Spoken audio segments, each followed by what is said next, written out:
There is a question that eventually crosses the mind of everyone fighting for change. Do you work within institutions to shape the future, or push to make a difference from the outside? Ha mitaka yepi. Welcome to Indige-Nation, the podcast that covers all topics affecting our indigenous communities on Turtle Island. For the next guest of the podcast, three true changemakers in their own right, this was the question on their mind. In this episode, I share the insights and thoughts of three former members of the Minnesota Pollution Control Agency's Environmental Justice Advisory Group, which goes by EJAG for short. But first, I want to explain exactly what the Minnesota Pollution Control Agency is, what they do, and also delve into the environmental justice framework they developed to ensure equity in an approval process like the one for Line 3. Stay tuned.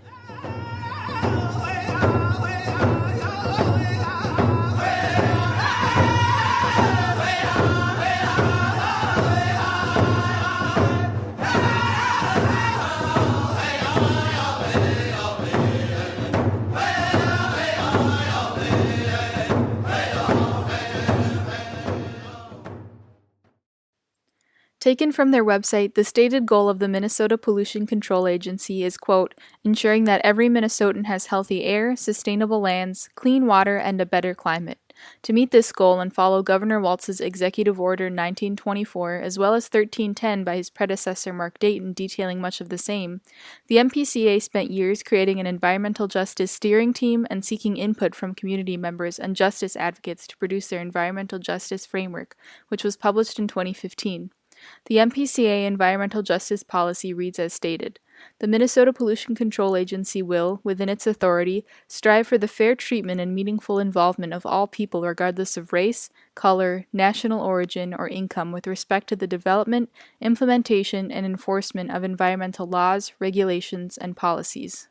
They further define what is meant by the key phrases fair treatment and meaningful involvement. To the Mpca, fair treatment entails that, quote, no group of people should bear a disproportionate share of the negative environmental consequences.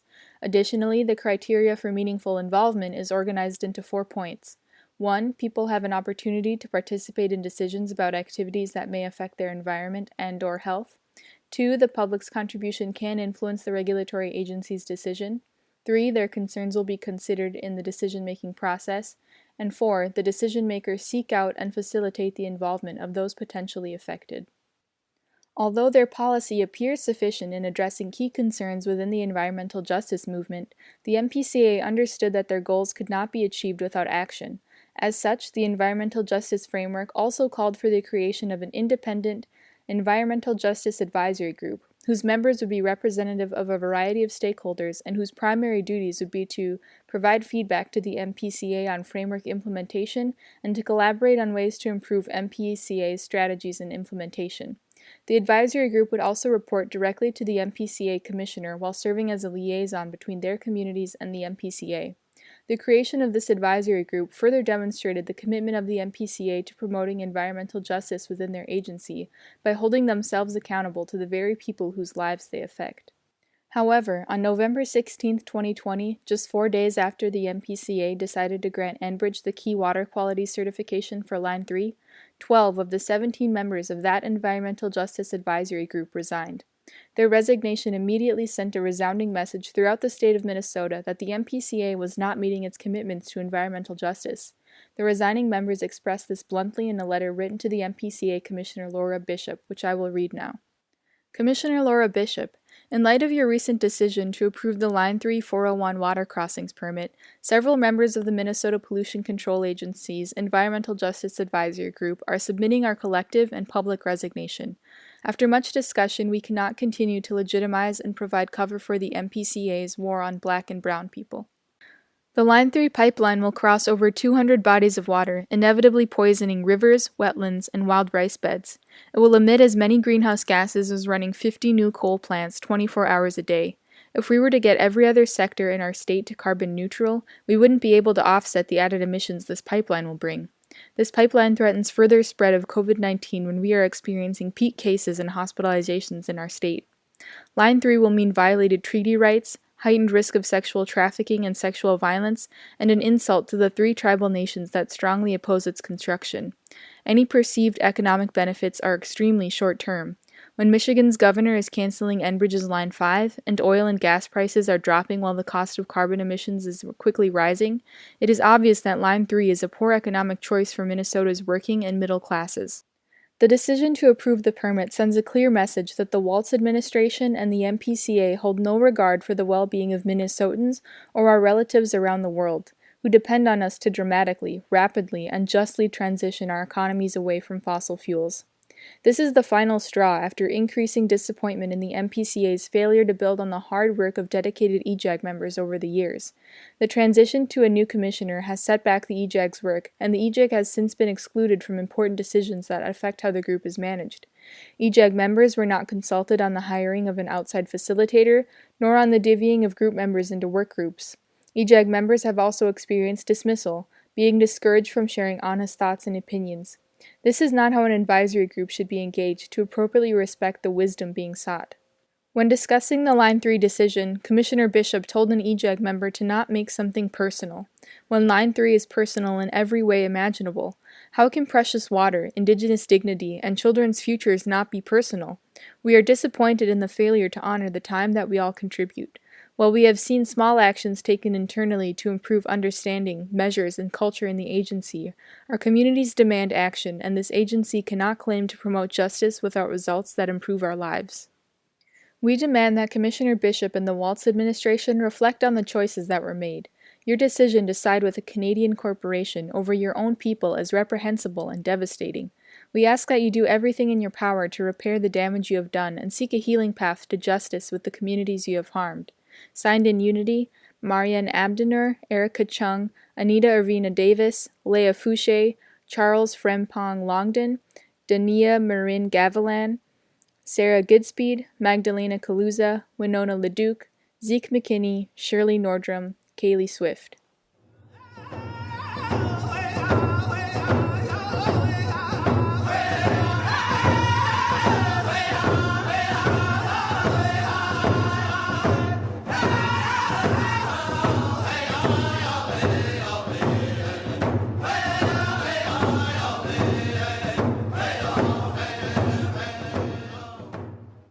Today I have the honor of sharing the perspectives of 3 of those 12 members who decided to take a stand. They'll describe for us what it was like working for the Mpca, what other factors ultimately led to their resignation, and also how they feel about their decision today. I start with Lea Foushee, a self-described troublemaker. I'm a troublemaker. Okay. I'm what's called a troublemaker and a firebrand, and there's a whole list of words that have been used to describe me by my colleagues, shall we say. But Lea primarily defines herself by what she calls a change agent, and I would agree. Lea has been a trailblazer from the beginning, designing her own environmental justice major at the University of Minnesota before it was even an option. In the 70s, she started her career as chair for the North Dakota Sierra Club fighting power companies and coal development.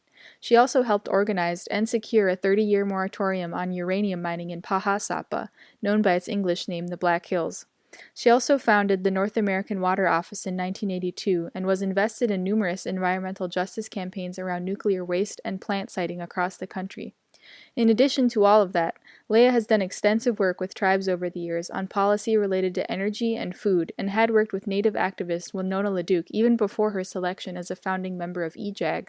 I first wanted to know how the members of the EJAG were compensated for their time at the Minnesota Pollution Control Agency. Initially, they gave us $70 because we were on the days that we had EJAG meetings. In order to get compensated at all, you have to be there for 3 hours consecutively. So they would give us $70 and mileage down to the penny. And then they would give us coffee and pastries in the morning and lunch. Okay. So I suppose it ended up being the equivalent of maybe $120 for a 5-hour meeting. Not really even minimum wage. Considering the credentials and the skill set of the people involved. The Mpca picked who Leia described as the best and the brightest candidates to be on the Environmental Justice Advisory Group. This included Magdalena Kaluza, another resigning member that noted the lack of fair pay for their efforts at the Mpca in our interview. I know that we were told we would be compensated with a stipend if our meetings were longer than X amount of time. So I think meetings that were, I can't remember the number, but I think it may have been 3 hours or something like that. So any gathering longer than that, we'd get a stipend. But because we've switched to virtual, all our meetings were 2 hours or less, that erased the stipend. But we did start meeting more frequently, so it was still a lot of time, but you didn't get compensated anymore. So that was something that I think some people were concerned about, and maybe they've addressed it by now, but at the time, I don't think they had found a solution. Magdalena is currently a climate organizer with Take Action Minnesota. They received their bachelor's in urban studies from Stanford before fighting for tenant rights in the Whittier neighborhood. Housing, climate change, and immigration rights are all important issues to them. Magdalena described more of how they came to care so passionately about equity and justice when we began our interview. So my name is Magdalena Kaluza. I use they, them pronouns, and I am I'm 30 years old. I'm a queer, mixed race, Latinx of indigenous descent. I was born and raised in the Phillips neighborhood of South Minneapolis, which is a historically poor Black and brown neighborhood that's been overburdened with pollution.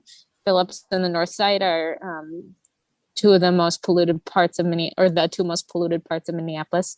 And then I also grew up spending 2 months every year in Guatemala, where my dad is from. And Guatemala also happens to be overburdened with pollution. And growing up in those two places and seeing that, breathing that in, feeling it in every way that a body can feel it, I came to be really angry and be upset that poor people and Black and brown people bear the brunt. I also came to see the beauty, and I saw, my mom and dad are both gardeners, and they grow vegetables and flowers and fruit trees and herbs, and I learned a great reverence for earth from them and from other loved ones. And so for me, that was instrumental in being able to turn some of that anger into like adoration for the planet and a deep commitment to fighting to protect the planet for human beings, and also for plants and for animals and fungus and everything else, everyone else we share this planet with. Sarah Goodspeed also grew up in Minnesota and currently serves as a youth and policy manager for the nonprofit organization Climate Generation. Like Lea Foushee, she had been involved with EJEG from the start for around 5 years in total. She was also gracious enough to take time to share her story with us. I grew up in the Twin Cities, and like a lot of people, never really thought too critically about the world I was living in, but, loved nature, and, thought I could see myself in, doing work with nature in the future.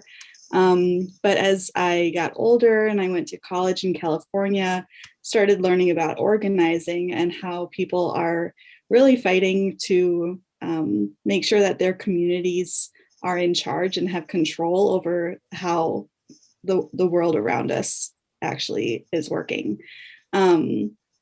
And so that was really powerful to learn from a lot of labor organizers and history out in California, and reflect on what that looks like back home in Minnesota.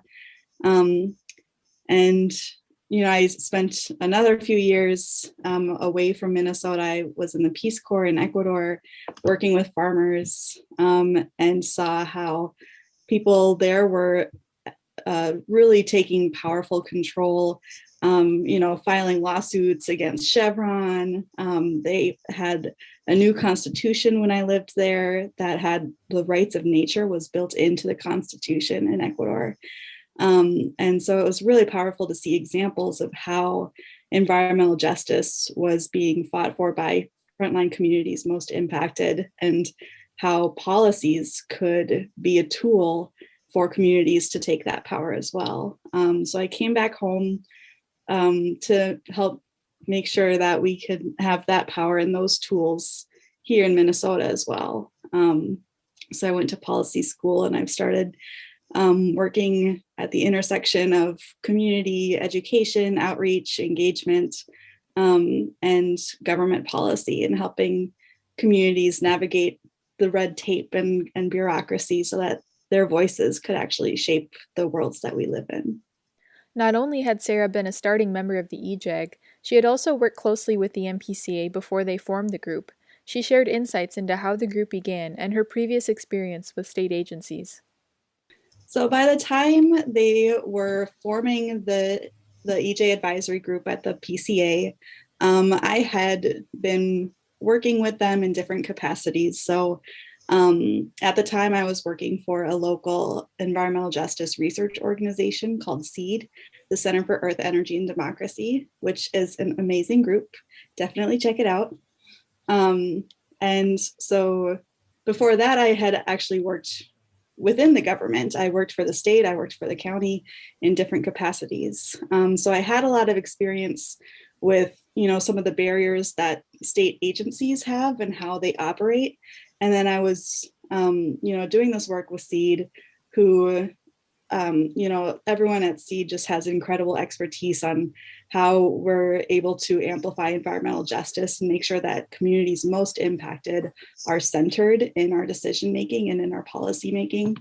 And so with SEED in particular, we had worked really closely with the PCA to help amplify their research around equity issues, how they have analysis around equity, and how staff can have a stronger understanding of how that plays out in their work, and how, every single staff member may not necessarily understand how, when they're looking at spreadsheets day after day, doesn't necessarily connect that to the people who are actually impacted by the different numbers that they're reading about as far as the environmental quality that they're working on in their programs. So SEED was actually part of helping to start the EJ advisory group. They had been, pushing for EJ to be a bigger part of the PCA's work for a long time. And so I applied after they rolled out this proposal, and there was a selection committee who reviewed all of the applicants. I guess this was probably back in 2015 or so. And, there were some community members who were part of that selection committee, trying to get a mix of folks with different experiences, especially folks with frontline community experience. I'm a white woman. I don't come from a most impacted community. And a lot of community members who did apply were selected who actually have those lived experiences. So the experiences I brought were, familiarity with how government agencies can change their processes, and understanding the analysis that goes into understanding environmental justice too. According to the Mpca, the work of EJAG members would be to provide feedback to the Mpca on framework implementation and to collaborate on ways to improve Mpca strategies. I wanted to know exactly how that work manifested itself when talking with the former members. Lea Foushee gave the most blunt answer. There was nothing. They wanted us to read. They wrote a lot of policy paperwork, and they wanted us to read it and sign off on it. And we refused to do that. We said, this is pretty much bullshit. Mm-hmm. Pardon my French. And wouldn't sign off on it until I said, and a lot of the others, we got to rewrite this. And perhaps that's what they were hoping we'd do, is rewrite it and make their language more real and genuine. And so, but that's pretty much it. Ultimately, all of the former EJEG members agreed that their primary duty to advise the MPCA and the commissioner fell on deaf ears, and this created tensions over time.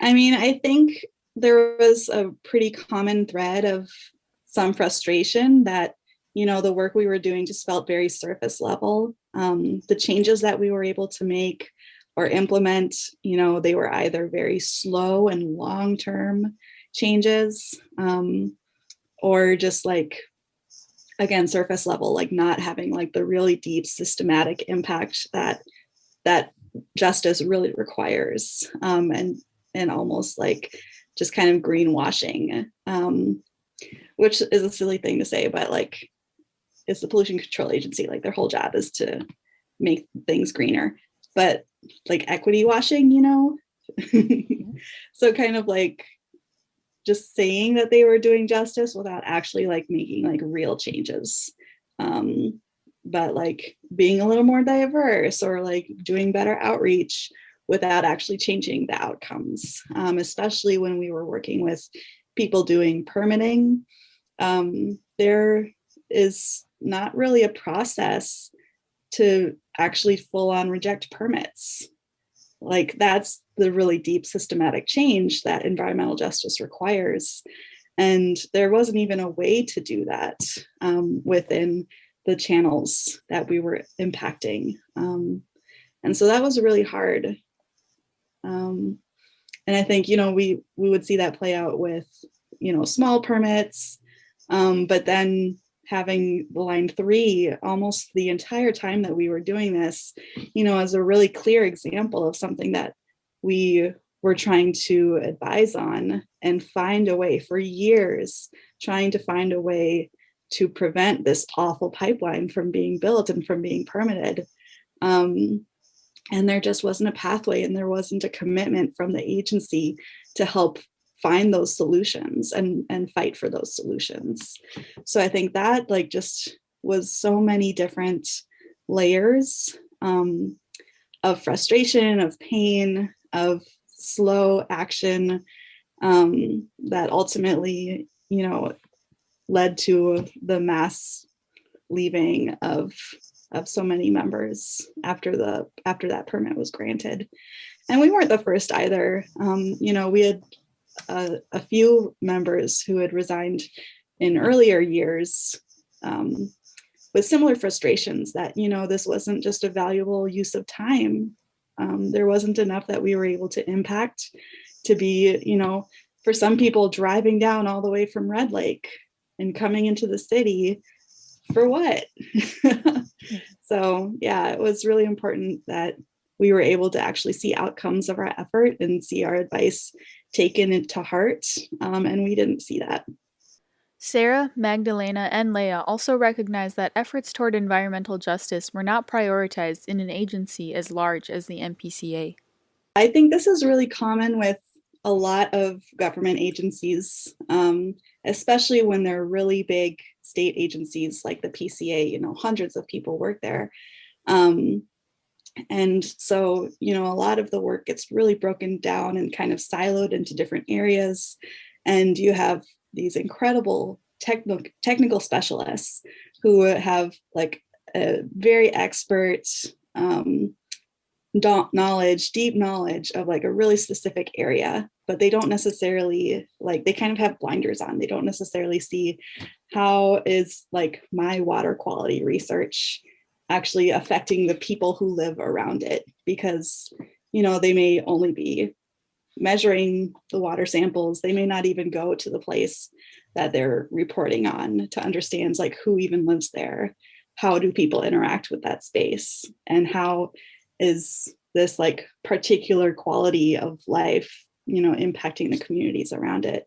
And especially like people who go into like engineering fields and technical fields like that don't have a lot of requirements in their academic background either to understand like sociology and to understand history and how like all of these centuries of decision making is like comes out in how we experience our lives today, especially when it comes to racial justice. Like we see every day how, especially in Minnesota, we have some of the worst segregation in the country. And, you know, it's not very common for like an engineer to even think about those questions. You know, it's so mind-boggling that we have institutions that huge and that they had 2 paid staff dedicated to environmental justice, 2 at an organization that employed, I think, like 500 people. And so it's just, to me, mind-boggling that like environmental justice is so low a priority for them, you know. And my experience was that like staff were overstretched, that they were tired, that like, you know, they were doing the best they could, but they just didn't have the institutional backing that would have really made their work more effective. And I know, for, you know, like I said, I wasn't there very long. I was there less than a year, but from stories that I heard from other EJAG members who'd been there longer than me, there was a history of not really being listened to. And I think the turnover of the commissioners maybe contributed to that a little bit. Laura Bishop was pretty new and came on, Commissioner Bishop came on, you know, a little bit before I joined. But the feeling people got was that they weren't listened to. And with Line 3, the Line 3 tar sands pipeline, that was absolutely the case. Everyone I believe it was everyone in the group, or if it wasn't, it was a very high majority, was adamantly against the construction of the Line 3 pipeline, recommended that Laura Bishop deny the permit, and she didn't do that. And, you know, and for someone to have an advisory council and choose actively to go against them.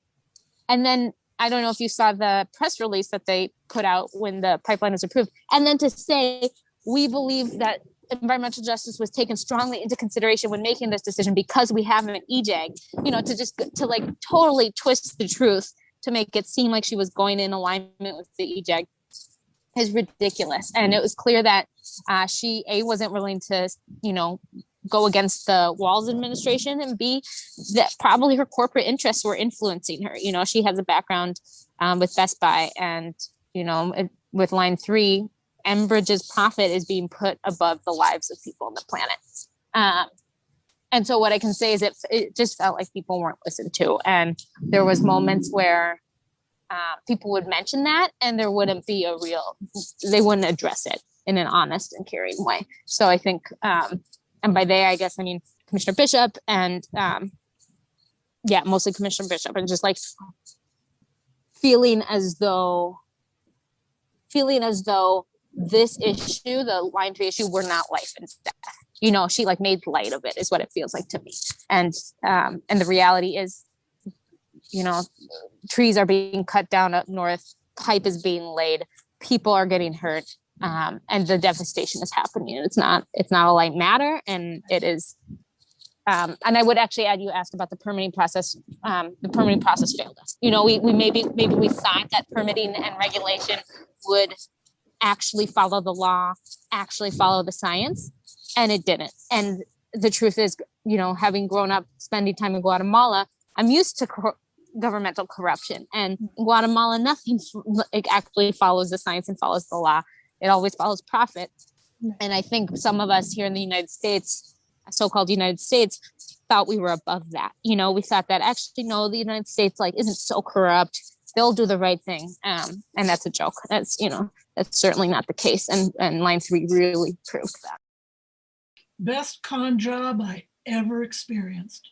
We actually thought, I mean, the reason people agreed to do that work is because we actually thought we would get to advise the commissioner on permits that mattered to our communities, whether it was Polymet or Line 3 or Northern Metals or whatever it happened to be.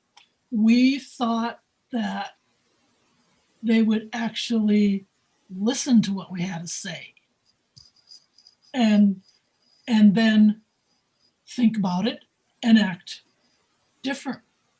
Because They claim to be concerned about environmental justice. They claim to care about us and our communities and our health and the environment.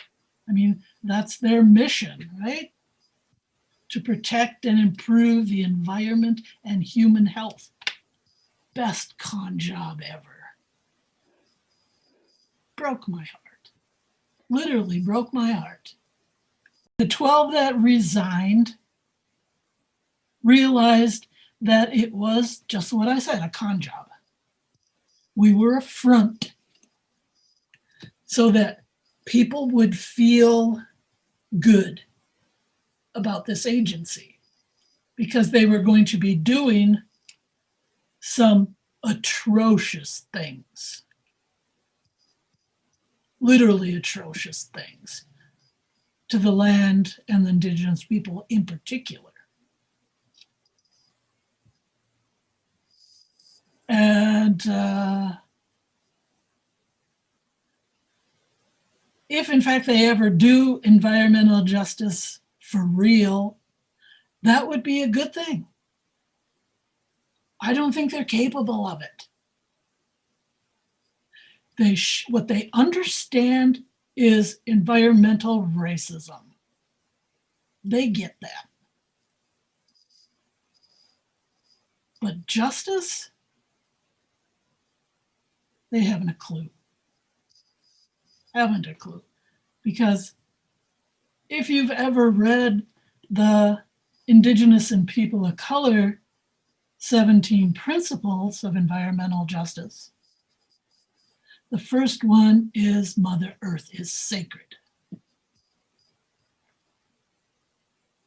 And you can't do what they do at the Minnesota Pollution Control Agency if in fact you respect that principle and live by it.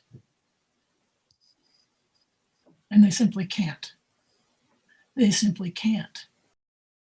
Once the members felt that their work, their voices, and their communities were not being taken seriously, and perhaps even worse, that their very presence at the MPCA was being used to justify the decisions made there, 12 of the 17 members decided it was time to leave. We were emailing back and forth, hot and heavy and furious. We were all on a listserv together, and it was pretty much Winona led.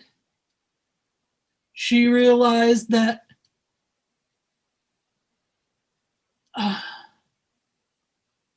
it was a couple of days before we were to have a group meeting at the agency, and the commissioner signed the permit, authorized the permit for the 401 water permit, allowing Enbridge to cross some 200 bodies of water with their pipeline route.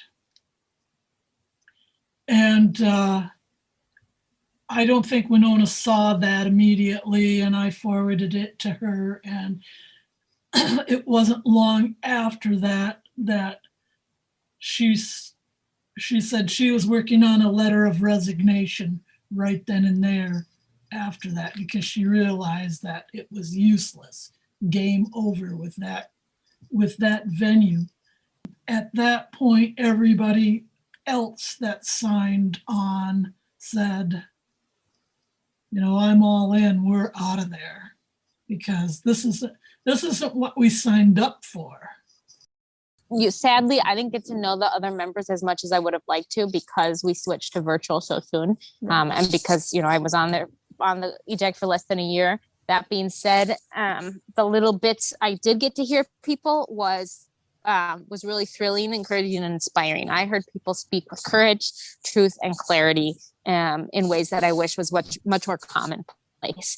And there's a lot of Indigenous leaders on the EJAG who were really fierce and ferocious in their opposition to Line 3 and talking truthfully about what it would mean for Indigenous populations if the state of Minnesota went ahead with that pipeline. And so it was just incredibly encouraging to be around those folks. You know, and there was people who they called out the dynamics that they noticed. They called out the like some of the sort of like internalized subconscious white supremacy that existed in the space, and different patterns that replicated that.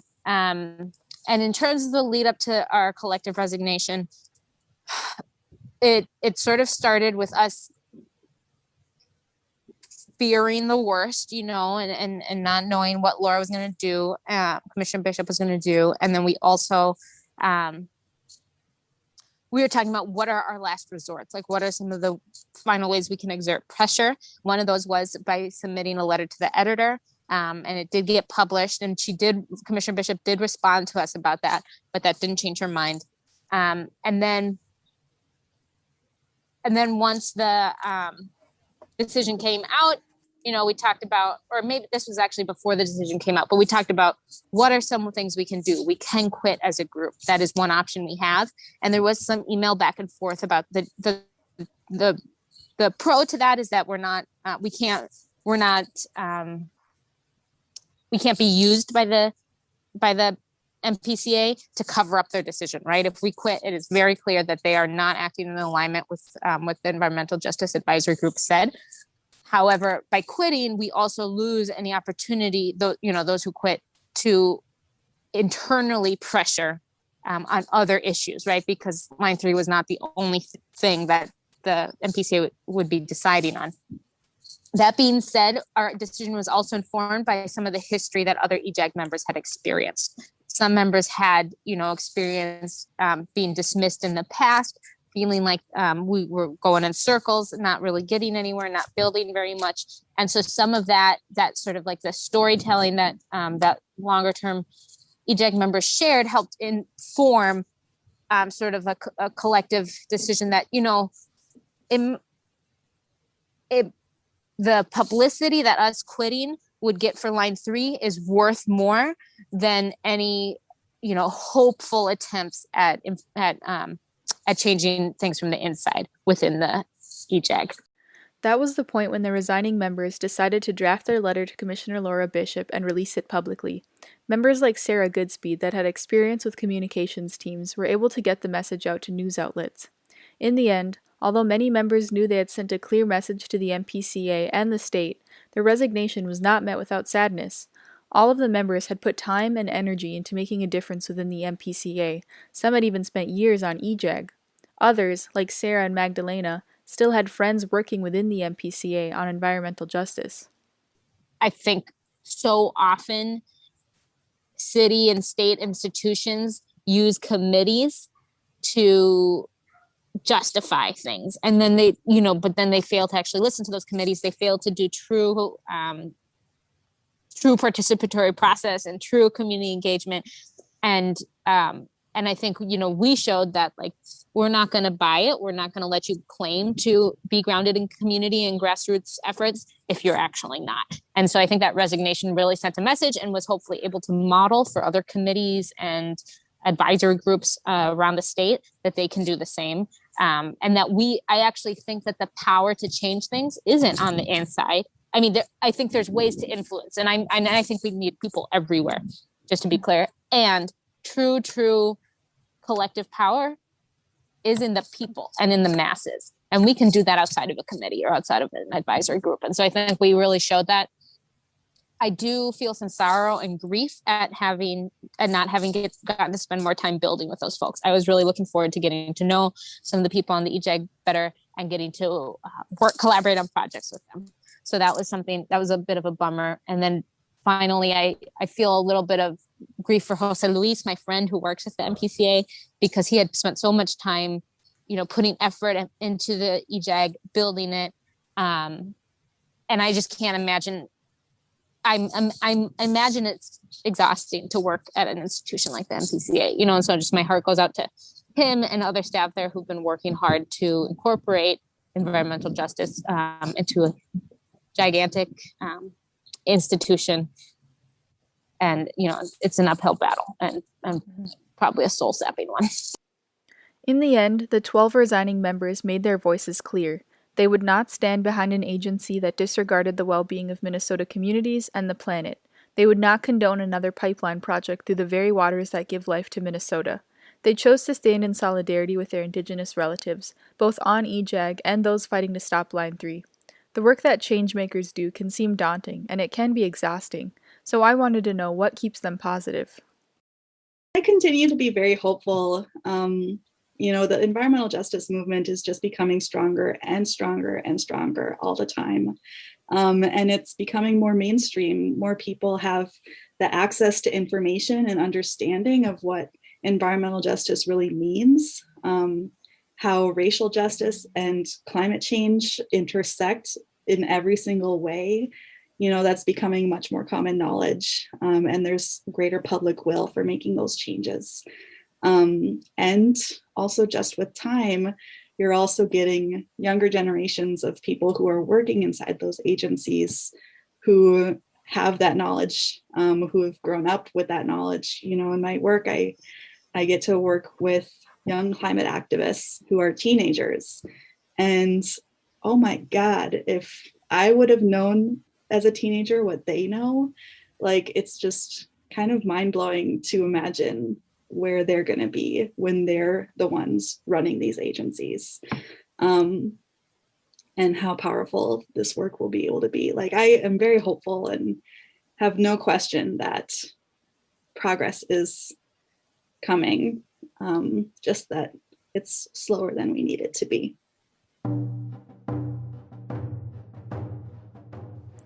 I want to extend a big Nina Wopida to our guests Lea Foushee, Magdalena Kaluza, and Sarah Goodspeed for telling their story. Also, thank you to my friend Andrew Xiong for the cover art for this series. Thank you to my Tiwehe for doing some narration, and everyone else who has helped create this podcast. And thank you for listening to this episode of Indige-Nation. We heard from 3 powerful voices today who continue to use them to fight for change. No matter who you are, know that your voice matters. Use it to fight for your community, a better nation, and a better planet.